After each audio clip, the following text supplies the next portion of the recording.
Le Sénat américain se donne du temps. Le vote final de tous les élus pour confirmer ou non la candidature de Brett Kavanaugh à la Cour suprême est reporté d'une semaine maximum.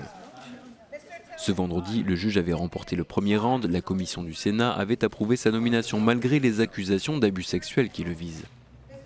La surprise, c'est que c'est un sénateur républicain qui est à l'initiative du report du vote final, le modéré Jeff Flake. Je me sentirai prêt à voter dès que le FBI aura conduit une enquête plus poussée. Cela ne prendra peut-être pas une semaine. J'ai compris que certains témoins ne comptaient pas en dire davantage, mais nous leur devons de mener à bien des vérifications. Un peu plus tôt dans la journée, Jeff Flake avait été pris à partie dans un ascenseur. 2 victimes d'agressions sexuelles lui demandaient de ne pas soutenir le juge Kavanaugh. C'est peut-être ce moment qui a semé le doute dans la tête de Jeff Flake. Ce report donne de l'espoir à celles et ceux qui manifestent contre Brett Kavanaugh et la balance ne penche pas en faveur du candidat de Donald Trump.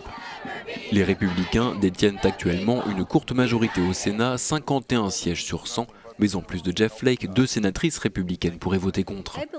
Les 2 femmes soutiennent le droit à l'avortement alors que le juge Kavanaugh, catholique et conservateur, est accusé par les associations féministes et les démocrates de vouloir limiter ce droit.